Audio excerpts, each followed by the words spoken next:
में से बहुत से ऐसे लोग हैं जिनको रात को नींद नहीं आती या रात रात तक वो जगते रहते हैं। सोने में तकलीफ होती है, डर के अचानक से जाग जाती है, या किसी छिपकली या कॉकरोच, यहाँ तक कि मकड़ी से भी वो डर जाती है या डर का एहसास होता है। इसे एक फोबिया के तौर पर देखा जाता है। एक डिसऑर्डर है, एक एंजाइटी का प्रकार है, जिस प्रकार एंजाइटी का प्रकार माना जाता है। अब कौन से प्रकार है? ये दो विभागों में बांटा गया है। एक पोस्ट ट्रॉमेटिक स्ट्रेस डिसऑर्डर अर्थात PTSD और दूसरा ऑब्सेसिव कंपल्सिव डिसऑर्डर यानी OCD।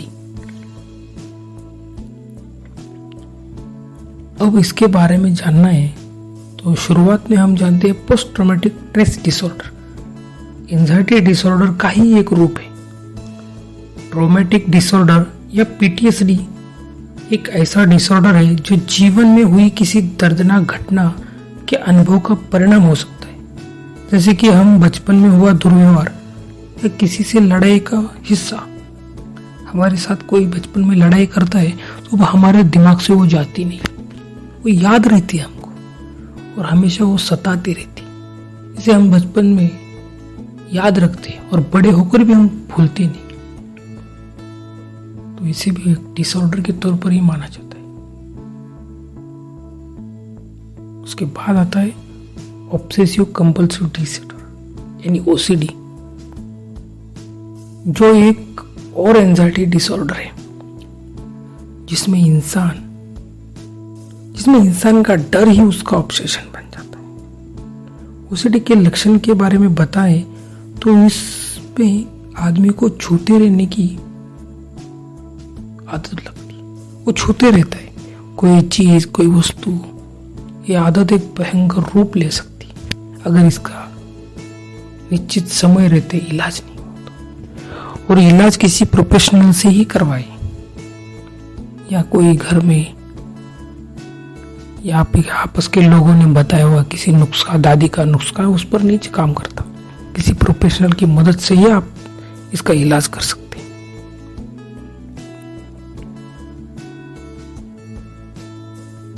चलिए अब बात करते हैं एंजाइटी आपके शरीर और आपके दिमाग की उपज है।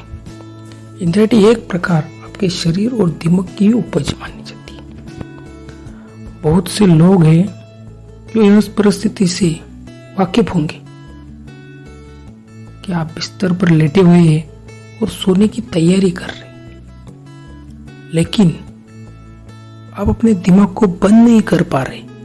असल में ऐसे बहुत से लोग होंगे जो मेंटल एंजाइटी का एक्सपीरियंस करते होंगे, जो उन्हें रात रात भर जगने पर मजबूर कर देती है और उनको पैनिक अटैक्स भी ला देती है। आखिर यह एंजाइटी आती कहां से? इसका सोर्स क्या है? इसका सोर्स एक कॉमन सोर्स है बुरा सोचना, हमेशा बुरे सोचते रहना और यही सोचते रहना कि कुछ बुरा होने वाला है। यह हम सबकी आदत है। इससे व्यक्ति की चिंता इस हद तक बढ़ जाती है कि आप कल्पना करने लग जाते हो कि आप एक नॉर्मल स्थिति के बाहर जा रहे हो, एक कल्पना करते हो। उदाहरण के लिए मान लीजिए कि कल आपका एग्जाम है। खुद पर विश्वास करके यह स्वीकार करने की बजाय आपने अच्छी तरह से पढ़ाई की, लेकिन इसके उलट आप सोचने लगते हो कि कहीं मैं फेल हो गया तो। आप अपने करियर तक की सोचने लगते हो। ऐसी कल्पना करते हो कि जहां आपकी स्थिति नियंत्रण से बाहर हो जाती है। एंजाइटी का एक और रूप है जो अक्सर देखने को मिलता है, वो है कल्पना। व्यक्ति अक्सर कल्पना करता है कि उसके बारे में क्या सोचे, लोगों का झुकाव उसकी तरफ कितना होता है। वो सोचते रहते कि लोग हमारे बारे में क्या सोचते, वो कल्पना करने लगता है।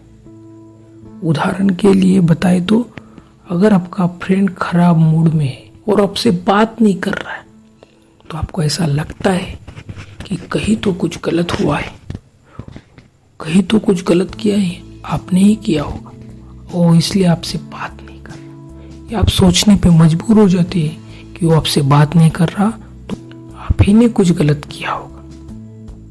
ये सिर्फ आपके दिमाग की एक उपज होती है जो आपका दिमाग आपके एंजाइटी अटैक का कारण बना जाता है,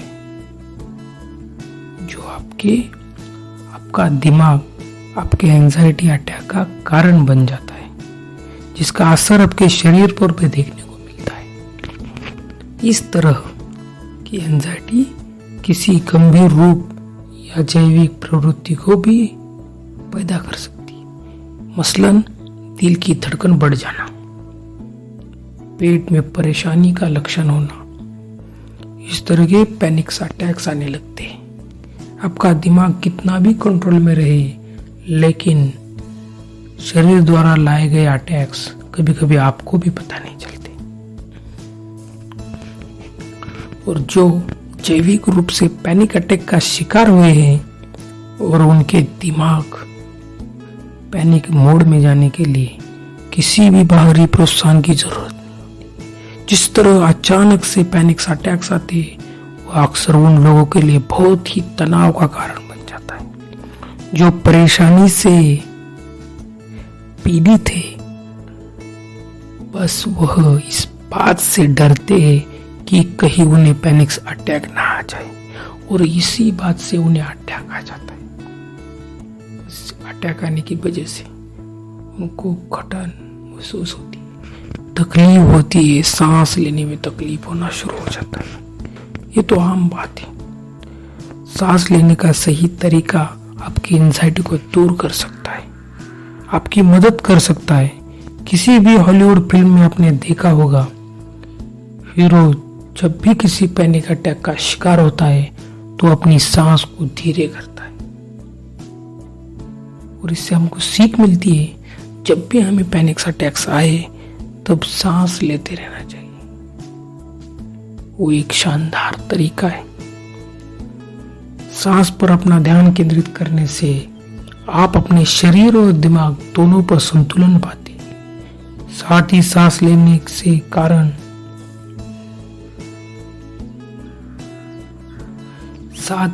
सांस लेना उस कारण को भी खत्म कर देता है जो एंजाइटी का कारण बनता है। इसका एक एग्जाम्पल काफी आसान है। लोग बस मल्टीटास्क नहीं कर सकते।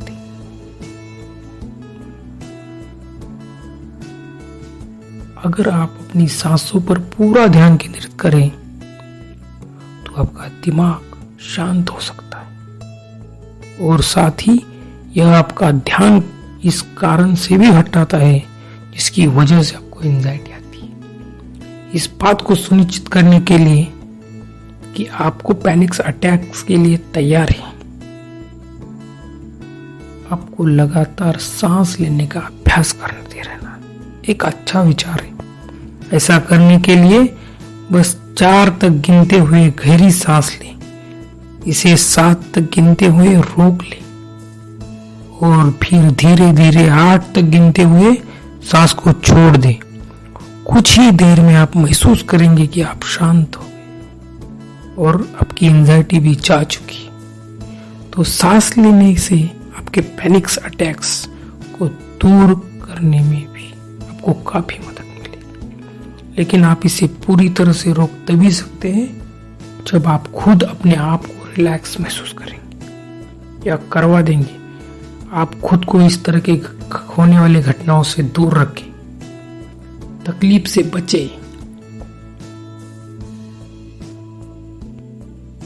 यह बहुत ज्यादा महत्वपूर्ण है कि आजकल की मॉडर्न सोसाइटी में हमेशा खुद को दूसरों के लिए उपस्थित करने में लगे रहते हैं।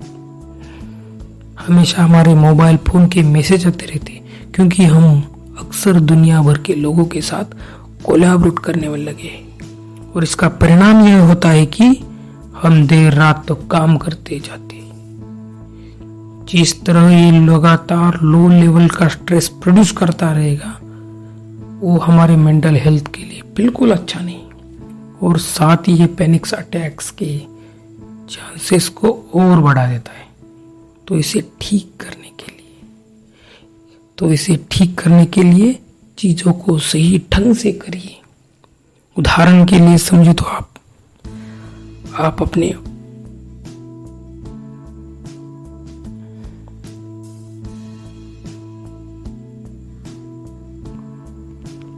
अपने ऑफिस के समय को फिक्स करिए।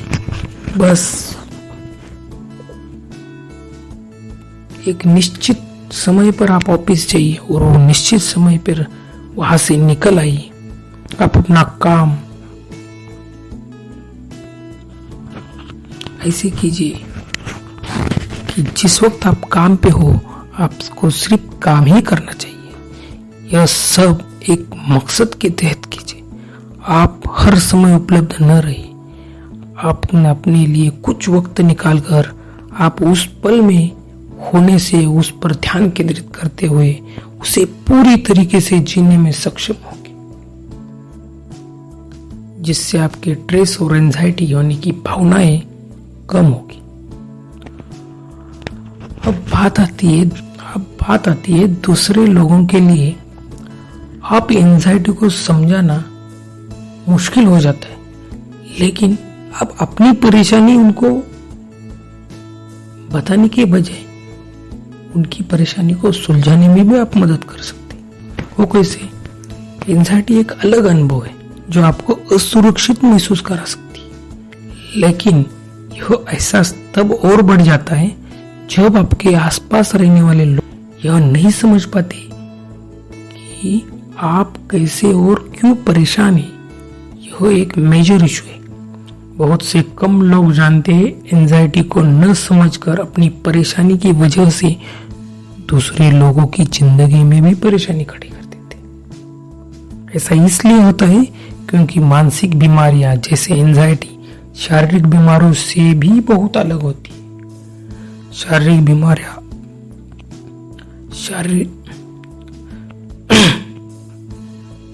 बीमारियां अलग होती है, जिसे उन्हें दूसरों के लिए देख पाना और समझ पाना आसान होता है। लेकिन आप तब तक किसी के एंजाइटी डिसऑर्डर या उस पर होने वाली परेशानियों को नहीं समझ सकते जब तक आप खुद उससे पीड़ित न हो। हालांकि इसका मतलब यह नहीं कि आप अपनी जिंदगी में जो लोग हैं वो आपकी मदद नहीं करना चाहते। दोस्त, परिवार वाले यकीनन आपकी मदद करेंगे, लेकिन उन्हें यह पता ही नहीं होता कि इस परेशानी को ठीक कैसे करें, क्योंकि उनके पास कोई उपाय ही नहीं होता। अंत में यह स्ट्रेस का कारण भी बन जाता है। कहा जाता है कि आप अपने आसपास के लोगों को आपकी एंजाइटी को बेहतर तरीके से समझने में मदद कर सकते हैं। इसके लिए एक बेहतर तरीका है कि आप लिखकर अपनी बात बताएं।